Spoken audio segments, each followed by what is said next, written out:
So, hello to you once again. I am Irfan Firozi. I will not be boring you of, I'm going to talk about myself, but I'm going to mainly talk about, I'm going to take you all to a journey from time to time, from country to country, from place to place. So I want you all to be patient with me, and once I tell you to buckle up your seats for this journey, I want you all to be comfortable and ready for the same.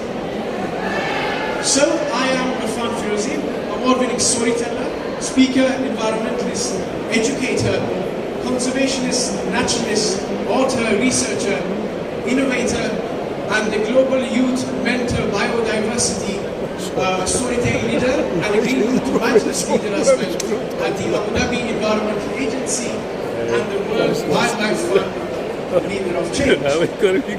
So, I always loved the natural world, you see, and you can see in the course of the past few years, I have done a lot of research and a lot of experience with the natural world. You will not believe it, that most of these shots are taken within the city. To my experiences, wildlife exists all around us. It is within our cities, you see. And let's say the turtle, for example. The turtle which I have caught there was in front of Burj Al Arab. I caught it there. And I want you in particular to remember that Arabian oryx feature, because I've got an important talk regarding that. So over the course of what all I have done, I've been fortunate enough to see the natural world in decline, so I can take care of it. I've spoken in different events, COP26, and also was featured in the UK in one of the awards back there. And one of my most extraordinary experiences was during the art exhibition I held both in graduate school and a small exhibit I held in General Academy as well. And I've got specimens that I've collected over the past 4 years and more that show the wonders of the natural world. Because people mostly think Dubai is a desert country. It lacks wildlife, it lacks the natural world. But in reality, the UAE is among the wildest places. Arabian oryxes, butterflies of different kinds, even hedgehogs can be seen in the deserts. So I would like to call the presenters to come and present the specimens. These are among just a few of the specimens I have got, out of some 300 plus specimens from, let's say, porcupine fish, pufferfishes, birds. It's very unfortunate that majority of these creatures have died due to human causes. I've got a pufferfish which is dead due to, let's say, I've got a pheasant that has died due to hunting. But I'm also at the same time proud to have said that my title over the years have changed many times. I've been said to be the young Sir David Attenborough sometimes, or the young Charles Darwin. And it was particularly amazing when I received a letter from the same man, Sir David Attenborough. And I'm going to read the letter for you right now. In this art exhibition, we worked with around 200 students who helped us bring this passion to life. And we truly showed that together we can save the planet. And here in this letter it says, Dear Irfan Firozi, thank you for your letter and all you and your pupils have done to awaken people to the pressures facing our planet and what must be done to save it. Of course, I've got many questions for the past few days. Why do you preserve specimens? Specimens are only for research, but I believe that specimens can teach you a new world, a new existence. People believe in stories. If I come and tell you that an animal is dead until you don't see it, you don't believe it. So according to what I've said, specimen preservation creates a tangible connection between humans and nature, fostering appreciation and respect for all living things. And here myself with the WWF team and the Green Youth Graduates as well. So over the past 10,000 years, our planet's climate has changed drastically. Humans evolved some 20,000 years ago. Back then, the Earth was unstable, and so was the climate. We didn't have the conditions we needed to survive. We were, as a result, sustainable species. dependent on the natural world for everything we did. But just 10,000 years ago, things began to change. We entered a new epoch on Earth's existence, the Holocene. And the climatic conditions have not changed for over plus and minus 1 degree Celsius for the past 10,000 years, until now. When we stand in front of the ocean, we think that our planet is limitless. We can explore it and we can destroy it as much as we want. It will not be affected. But when the Apollo mission was launched, this is what was seen. Out of the whole of space, a small blue mark. This signified and it opened people's eyes that we are ultimately bound by and reliant upon the finite natural world around us.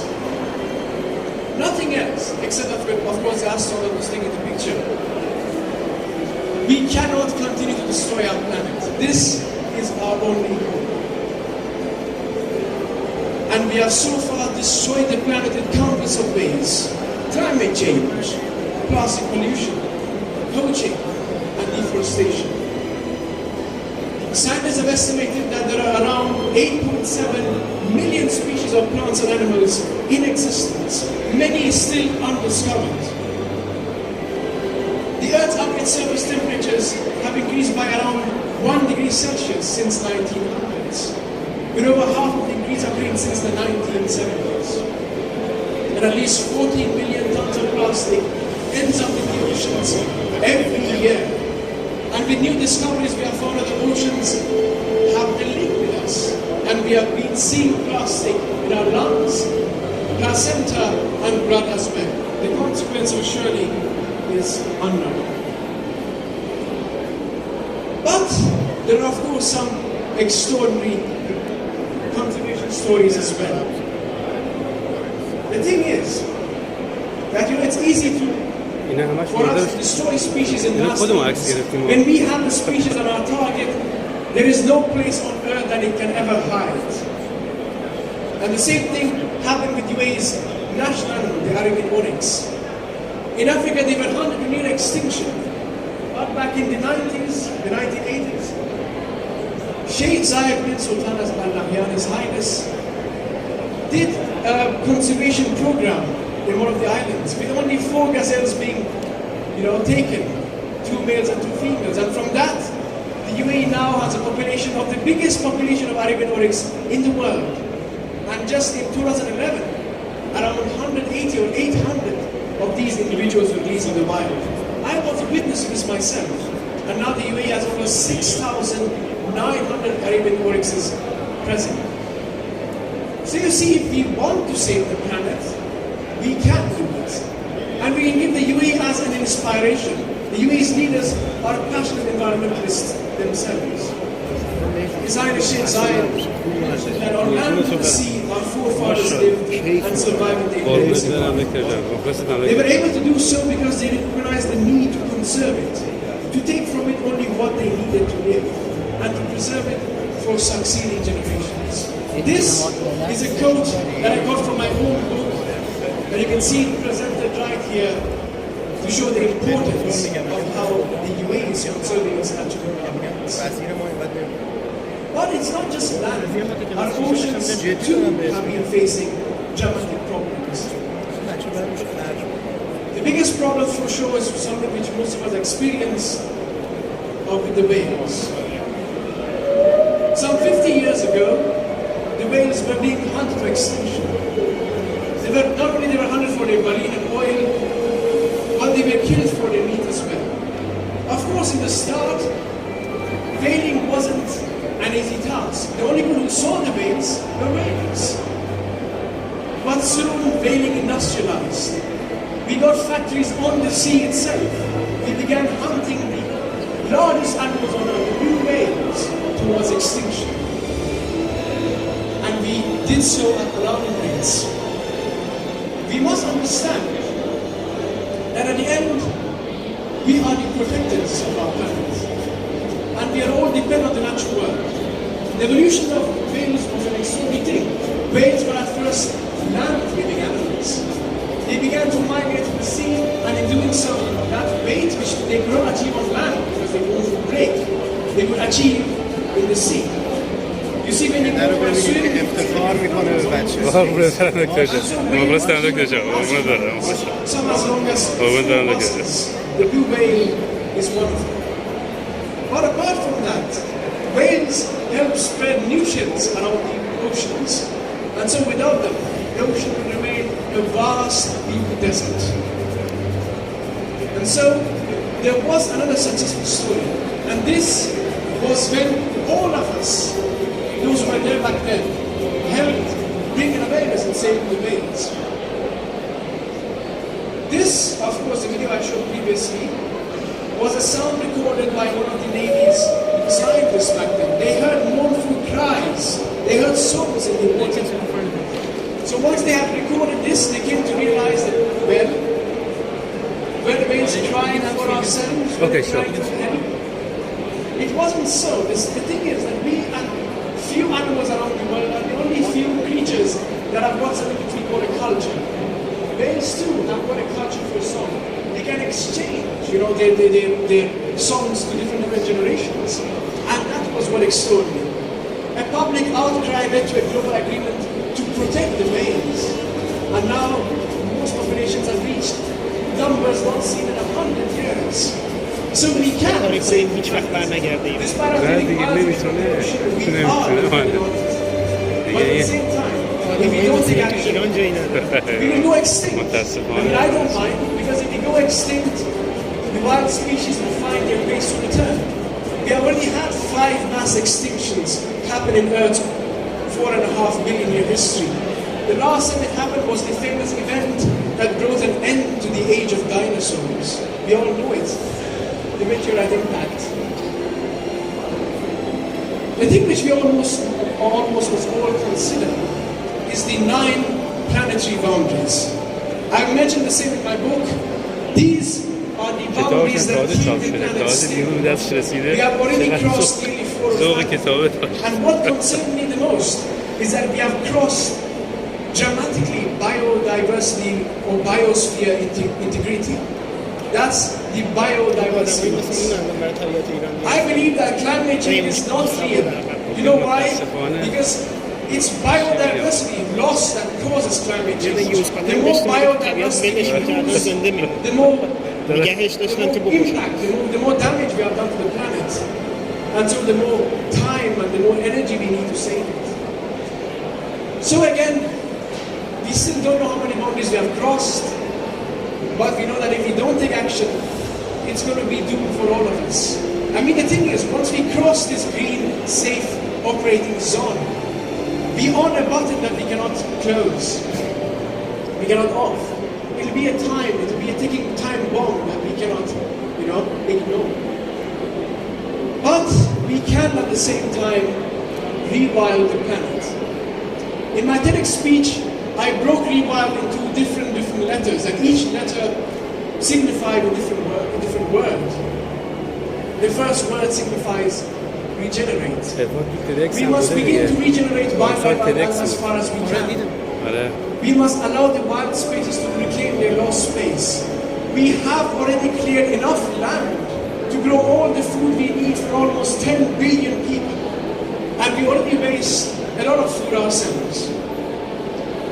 So regeneration involves, planting trees, changing our mindsets, and with that it follows the second letter, which is evolution, E. Evolution is a task that we have done so for many years. Creatures have done it. The story of evolution is very vast and diverse. I cannot break it down in one single session, but we must ourselves also evolve our cities. Take nature as, an inspiration and a role model, because if we can mimic nature within our cities, we can for surely save it. Let's say we can have buildings which we can plant in, we can have trees which, can hold a whole variety of habitats for different creatures. Singapore is a great example in which we can do so. And I want to ask a question to the audience. What were the creatures that first started to farm? What species started to farm first? Human beings, are you sure? Is it human beings? That was close. So you see, the things, this is an animal which we see every single day. Ants. Ants were the first creatures to farm. Leaf-cutter ants were the first creatures to farm.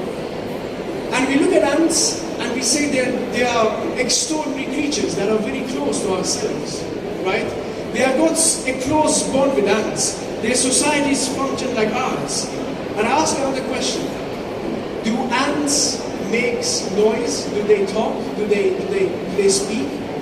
Have you heard ants speaking? Not at all? The thing is, I've seen a recording and I was present in the recording myself, that ants do communicate with each other. Not only with pheromones, but they use different sounds for different situations. We, for example, had kept a whole ant under a pile of sand, and now it is barking around corners to say that I'm here, come and rescue me. So ants indeed are simple, minute organisms, maybe like for most of us, they're in our brains, but they function so well. The next, of course, is welcoming wildlife. As we begin to evolve, we must get ready to welcome wildlife the same way we can. We must make our cities into an enormous sanctuary, protecting wild spaces as much as we can. We must, as the wildlife return, we must provide them with food and shelter, and in doing so, we must then move on to the next letter, which is innovation.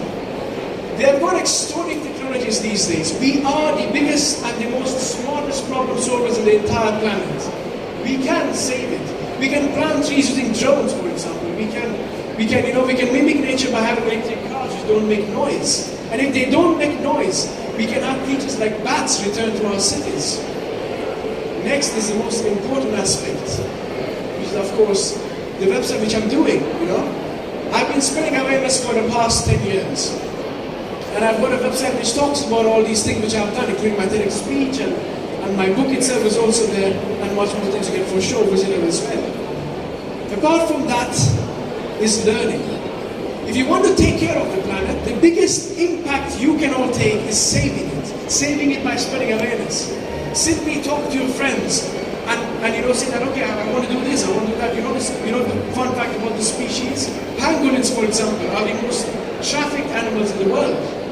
So by learning, by teaching, let's say, new ways to farm, or teaching the new generation how to save the wild, how to live sustainably, how to have sustainable businesses, we can save the planet. Of course, I always believe that until people understand, they don't care. Until they don't care, they cannot save. An example includes a car, for example. If you have got a car and you don't understand what the problem is, you won't care, and in doing so you cannot fix the problem. Right? So transforming people's understanding of the planet, start with education in the younger generations about the importance of nature and wildlife conservation. I've been doing so for many years in my online sessions, 10 or so episodes that I've got. I've been doing so with my Nature Talks podcast as well. Some 10 or so guests which I've got, from pangolins, experts to WDW contributors, and much more. The website is. You see, Don't it join all that comes down to what we all must do. And from YouTube to all, it depends on how you want to spread awareness. And so with the last word, which is discontinue, I would like to ask you all, we must start to stop poaching.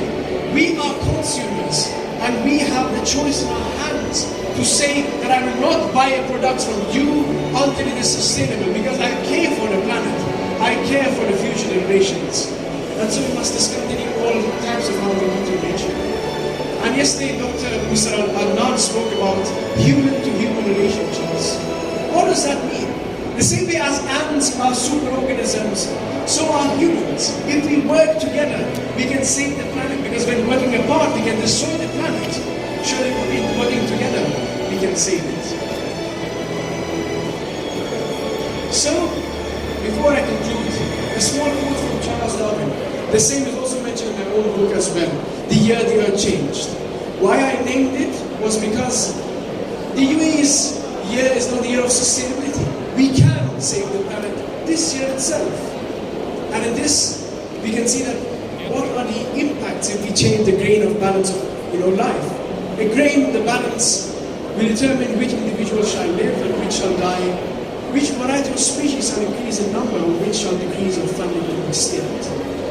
Lastly, for my conclusion, I would like you all to join me in a small oath or small thing we're going to say. And I would like you all to repeat after me what I'm saying. You can read from the screen. Let's say it. Come on. Together, we stand. It should be from the depth of your hearts. Keep that in mind. Rewilding the planet. And what do you think is the next? And becoming the heroes of our own story. We can rewrite our futures. It is the impact out there. The thing is, our impact is ours. The next chapter, our journey is over. Thank you all for joining me in this journey. But it's the end. We choose what the next chapter holds. The pen is in our hands. The future is ours to write. Rewriting extinction is a possibility. Rewilding the planet is a possibility. But what choice have you got? It's not about saving the natural world, but at the end, it's about saving ourselves. Every single one of us. And I want you all to take this journey from today onwards to rewild the planet. Break this word into your own acronyms. And let's see what we can do for this amazing, amazing natural world that we got alongside us and within our cities. Thank you so much.